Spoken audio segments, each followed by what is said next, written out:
Bawaslu bukan hanya sebagai lembaga yang mengawasi saja, tapi dia juga bisa melakukan pencegahan, dia pengawasan, bahkan juga bisa penindakan gitu. Sehingga harapannya Bawaslu ini bisa lebih progresif, tidak sekedar textbook.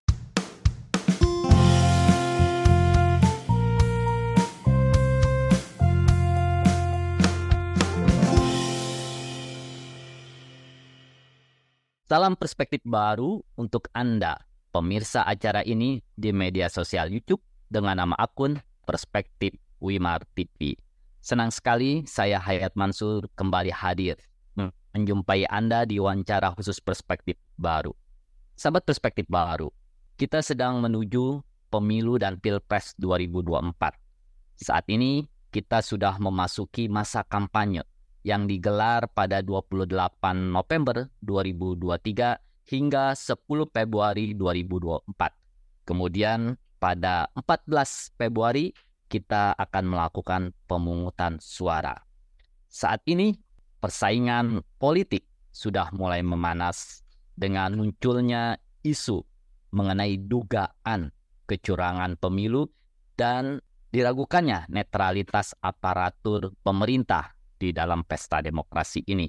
Lalu, apakah pemilu dan Pilpres 2024 bisa berlangsung dengan jujur dan adil, dan bagaimana sikap publik terhadap ini?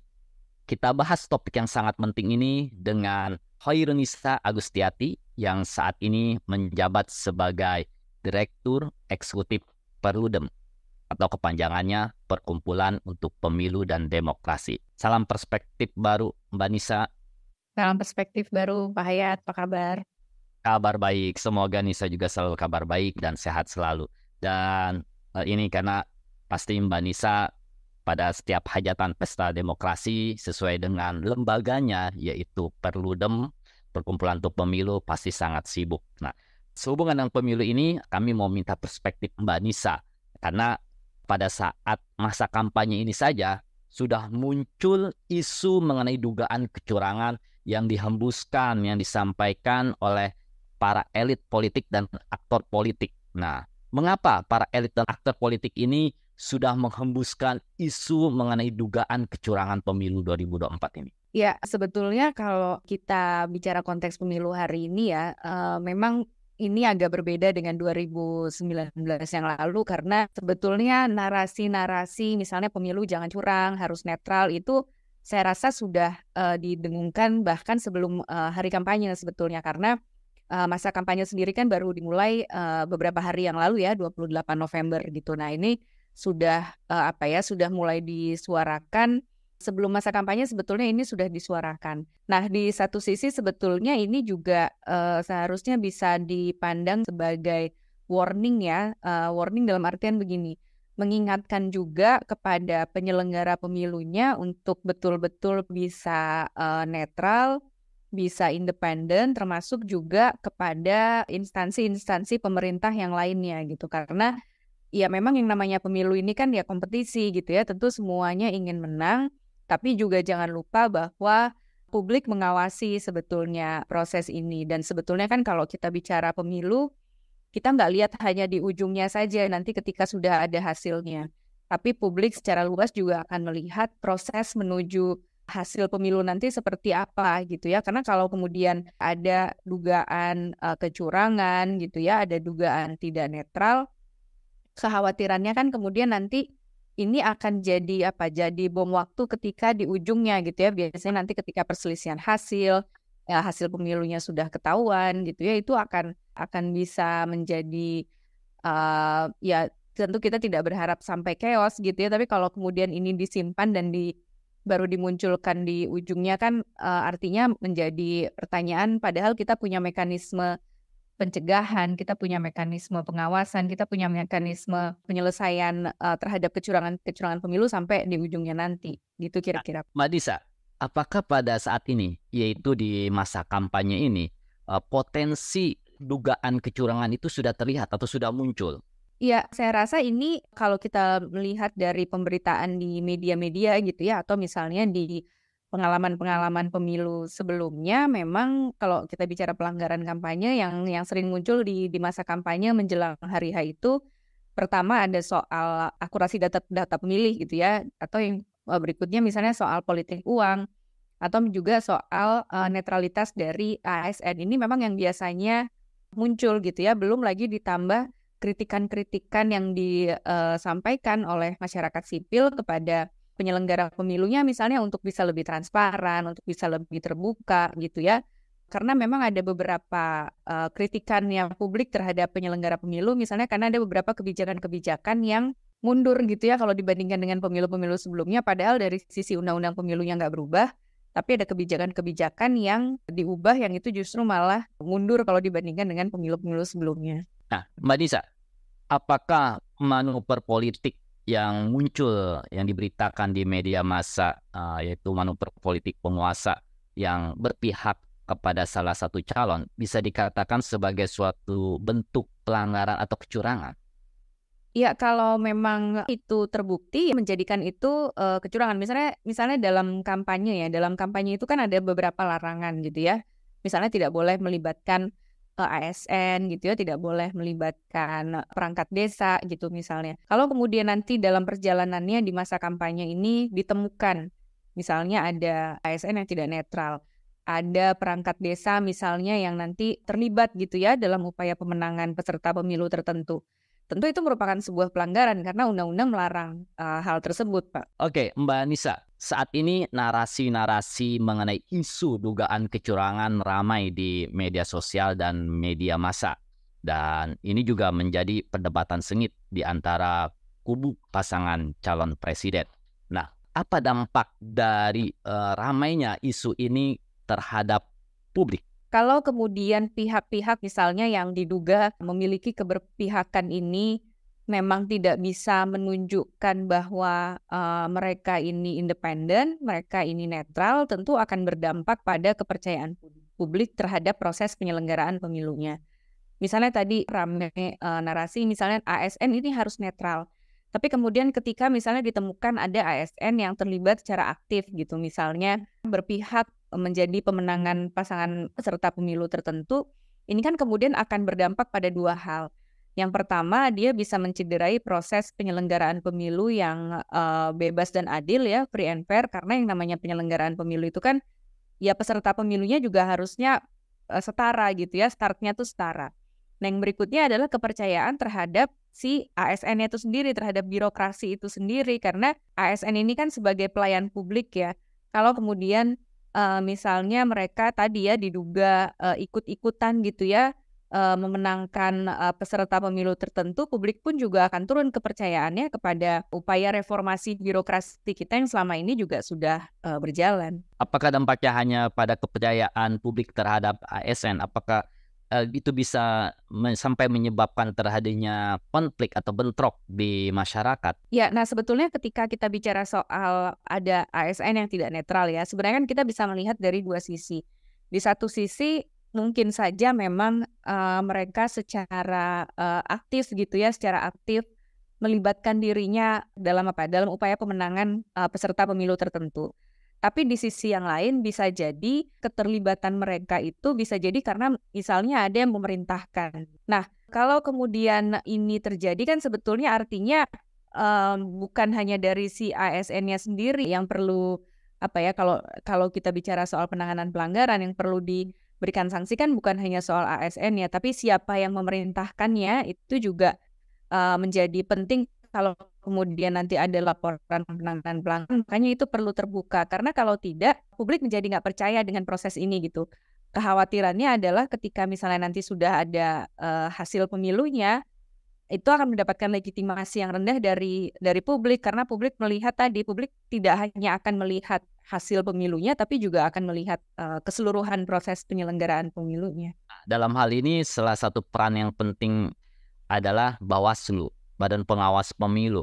Nah, ketika isu dugaan kecurangan ini terus merebak dan dugaan ketidaknetralan dari ASN ini, Bawaslu dinilai publik masih berdiam diri saja, artinya tidak punya taji untuk melakukan penegakan agar pemilu berlangsung jujur dan adil. Ini memang salah satu sayang gitu ya, karena gini, Bawaslu itu semakin ke sini itu menjadi lembaga yang sebetulnya punya kewenangan luar biasa besar. Bawaslu bukan hanya sebagai lembaga yang mengawasi saja, tapi dia juga bisa melakukan pencegahan, dia pengawasan, bahkan juga bisa penindakan gitu. Sehingga harapannya Bawaslu ini bisa lebih progresif, tidak sekedar textbook gitu ya. Misalnya kemarin ketika belum masuk masa kampanye kan rame ya, misalnya ada perangkat desa yang dikumpulkan gitu ya. Kan biasanya ketika ada laporan-laporan sebelum masa kampanye yang lalu, ketika ada yang curi-curi start kampanye, alasannya Bawaslu tuh selalu, oh ini belum masuk masa kampanye sehingga belum bisa dilakukan penindakan. Atau misalnya dia nggak ada ajakan, jadi hanya kumpul-kumpul aja, nggak ada ajakan, ayo pilih A, pilih B gitu misalnya, sehingga nggak bisa dilakukan penindakan. Nah ini kan menjadi disayangkan gitu ya, dengan lembaga yang sudah punya kewenangan besar, tetapi tidak bisa progresif gitu ya, karena misalnya hanya textbook gitu ya, melihat pasal-pasalnya. Jadi kalau misalnya nggak diatur di undang-undang, merasa nggak bisa melakukan lebih jauh. Nah itu yang disayangkan. Padahal tadi narasi-narasi ini sudah banyak diungkapkan di media, disampaikan oleh publik gitu ya, sehingga peran Bawaslu yang besar ini harusnya bisa dimanfaatkan untuk mencegah ya, mereka karena juga punya fungsi pencegahan gitu. Jadi sebelum itu terjadi, seharusnya Bawaslu sudah bisa mencegah terlebih dahulu. Nah, salah satu bentuk ketidakpuasan terhadap kinerja Bawaslu ini terlihat dengan Wakil Rakyat atau DPR RI membentuk panja untuk menyelidiki ketidaknetralan ASN ini. Nah, bagaimana pandangan Mbak Nisa mengenai dibentuknya panja untuk menyelidiki hal ini? Ya, sebetulnya sebelum sampai ke sana ya, memang DPR memang punya fungsi pengawasan gitu ya, sebagai lembaga legislatif. Pun juga punya forum sebetulnya, forum dialog yang saya rasa juga sering dilakukan kepada penyelenggara pemilu, kepada KPU, kepada Bawaslu, kepada DKPP. Mereka ada rapat konsultasi, mereka biasanya juga ada FGD atau apapun namanya gitu ya, yang sebetulnya bisa kapan saja memanggil sebetulnya penyelenggara pemilu ini kalau ada dugaan-dugaan tadi gitu. Nah, tapi kalau memang ingin melakukan investigasi yang lebih mendalam, ya bisa saja dengan membentuk panja tadi. Nah, tapi harapannya panja ini kan juga tidak sekedar rame-ramenya aja gitu loh, tapi kan publik pasti juga akan menagih, ini udah dibentuk panja, nanti apa hasilnya gitu ya, apakah betul dilakukan investigasi, misalnya apakah betul dilakukan penelusuran, dan lain sebagainya. Apakah itu tidak mengambil perannya Bawaslu dan apakah itu tidak melanggar ketentuan undang-undang? Ya kalau kemudian Bawaslu-nya dirasa bekerjanya tidak maksimal sebagai lembaga legislatif ya, yang juga punya fungsi pengawasan, ya itu kan bisa saja dilakukan gitu. Nah sekarang sebetulnya DPR juga bisa mendorong nih, meminta Bawaslu untuk bekerjanya bisa lebih maksimal lagi gitu ya, apalagi masa kampanye kita kan cukup singkat ya, hanya 75 hari sebetulnya masa kampanye ini, yang sudah dimulai tanggal 28 September yang lalu. Sehingga kalau kemudian ada dugaan kecurangan, dugaan pelanggaran yang tidak segera ditindaklanjuti, kan bisa jadi keburu kadaluarsa nih Pak Hayan gitu ya, karena masa periodenya tuh cukup pendek, beda dengan 2019 yang lalu. Masa kampanye tuh bisa sampai 7 bulan gitu ya, hampir 7 bulan. Sekarang nggak sampai 3 bulan masa kampanyenya. Mbak Nisa, kita sudah memasuki masa kampanye. Dan di masa kampanye ini seperti tadi kami katakan bahwa isu yang mencuat adalah isu kecurangan dan ketidaknetralan ASN. Nah, apakah Mbak Nisa sudah melihat bahwa pada masa kampanye ini sudah muncul adu gagasan antara para capres? Iya, kalau soal adu gagasan ini sebetulnya masih ditunggu oleh publik ya. Karena kan selama ini yang dilihat gitu ya, misalnya tampilan-tampilan di media sosial itu kan lebih banyak menunjukkan citra diri gitu ya, pergi kemana gitu ya, ke pasar, ketemu siapa. Tapi bicara soal gagasan ini sebetulnya yang masih ditunggu oleh publik. Memang KPU nanti akan menyelenggarakan debat publik 5 kali. Kita tahu biasanya dalam debat publik itu kurang ya semacam seremonial saja gitu ya, formalitas gitu ya, tidak betul-betul menggali lebih dalam. Nah ini sebetulnya yang ditunggu oleh publik, karena kalau berdasarkan definisi kampanye sendiri di undang-undang, yang namanya kampanye itu pendidikan politik yang dilakukan secara bertanggung jawab. Nah ini sebetulnya yang ditunggu oleh publik gitu. Jadi kampanye itu betul-betul bisa memberikan pendidikan politik dengan cara-cara yang bertanggung jawab gitu ya, misalnya tidak saling serang, tidak saling ujaran-ujaran negatif gitu. Karena tadi balik lagi, kampanyenya hanya 75 hari dan kita pemilunya bukan hanya pilpres, tapi ada DPR, DPRD provinsi, kabupaten kota, ada DPD juga. Yang publik tuh butuh gagasan dari semua jenis pemilu ini, bukan hanya pilpresnya saja. Nah, waktu kita hanya sebentar, 75 hari gitu loh, untuk bisa saling mengadu nih gagasan partai politik A dengan B ini apa sebetulnya, kira-kira gitu. Nah, Mbak Nisa, daripada publik menunggu mereka menyampaikan gagasannya, apa yang bisa dilakukan publik untuk memaksa para capres ini memunculkan gagasannya untuk ketika mereka memimpin bangsa ini nanti jika terpilih? Tentu di era media sosial sekarang, saya rasa publik bisa lebih berdaya ya. Misalnya sesederhana misalnya kalau di medsos tuh kita bisa mention langsung gitu ya orang-orangnya.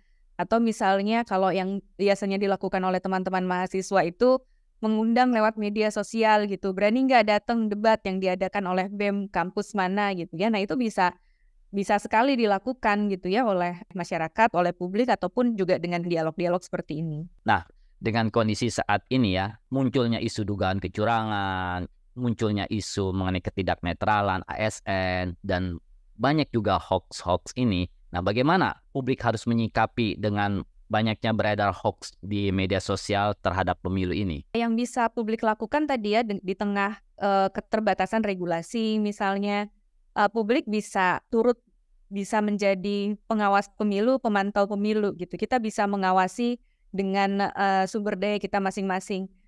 Tidak harus misalnya nanti menunggu hari H gitu ya. Misalnya sekarang sudah masuk masa kampanye, kita bisa memastikan kalau di media sosial ruang-ruang digital ini lebih demokratis gitu ya, tidak terpancing dengan disinformasi misalnya, bisa mendeteksi mana berita yang bohong, mana yang bukan. Itu bisa dilakukan oleh publik gitu loh dengan komunitas-komunitasnya. Apalagi 2024 ini jumlah pemilih muda kita tuh mayoritas, lebih dari 50% pemilih nanti adalah pemilih muda yang kalau saya ngelihat sebetulnya pemilih muda ini mereka justru tidak apatis ya kalau saya melihatnya, karena banyak juga mereka turut mengawal isu-isu sosial politik gitu ya, punya gagasan-gagasan. Nah justru ini yang di era media sosial harusnya semakin muncul nih inisiatif-inisiatif dari publik ya untuk turut serta mengawasi dan memantau jalannya penyelenggaraan pemilu. Nah, kalau menurut pemantauan Mbak Nisa dan lembaganya itu Perludem, apakah pemilu dan Pilpres 2024 ini sama seperti 5 tahun sebelumnya, yaitu yang diwarnai dengan isu SARA, isu agama, dan juga dengan penyebaran hoax dan black campaigns? Ya, potensi itu masih tetap ada. Apalagi beberapa waktu lalu Mavindo pun mengatakan di hoax-hoax yang beredar di tahun 2023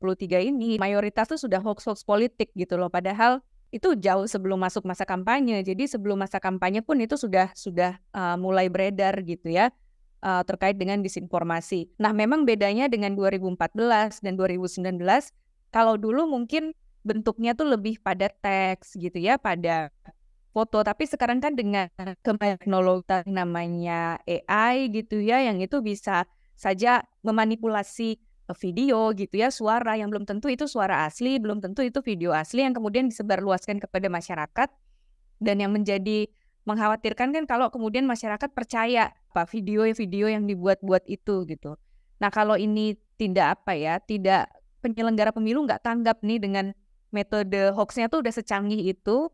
Nah itu yang kekhawatirannya kalau nggak tanggap, nggak bisa mengantisipasi, bisa menyerang proses penyelenggaraan pemilu. Karena kalau di 2019 yang lalu tuh hoaxnya udah tidak hanya sekedar antar pasangan calon, tidak hanya antar peserta pemilu, tapi juga menyerang penyelenggara pemilu itu sendiri. Nah, apakah dengan kondisi ini, yaitu salah satunya tadi penyelenggara pemilu tidak tanggap dan tidak mengantisipasi mengenai hoax dan juga bentuk-bentuk black campaigns ini, apakah pemilu dan Pilpres 2024 ini bisa kita harapkan jujur dan adil? Kalau harapan ya tentu harapan itu sebetulnya ya harus punya harapan ya, jangan pesimis juga, karena tadi dengan situasi hari ini justru inilah sekarang yang dibutuhkan adalah gerakan masif dari masyarakat untuk sama-sama mengawal jalannya penyelenggaraan pemilu ini gitu. Saya rasa di era medsos hari ini ya publik bisa dengan cepat menyebarluaskan informasi. Jadi kalau misalnya ada kecurangan pun bisa diramaikan gitu ya, walaupun mungkin di satu sisi juga ada kekhawatiran ya, kadang-kadang kan di era sekarang takut nih nyebarin foto, video di medsos takut dilaporin dan itu satu tantangan juga. Tapi saya rasa tadi ya mengajak publik bersama-sama untuk bisa mengawal, mengawasi, memantau jalannya penyelenggara pemilu ini sehingga penyelenggara pemilunya atau misalnya instansi-instansi yang ada pun juga mereka harus merasa publik mengawasi gitu. Oke, terima kasih Mbak Nisa atas Sama-sama, Pak. Sebagai penutup, saya hanya kembali mengingatkan, mari kita bersama menjaga dan mengawal demokrasi. Cara tersebut salah satu upaya untuk mendukung terwujudnya pemilu yang jujur dan adil. Sampai jumpa di wawancara khusus perspektif baru berikutnya.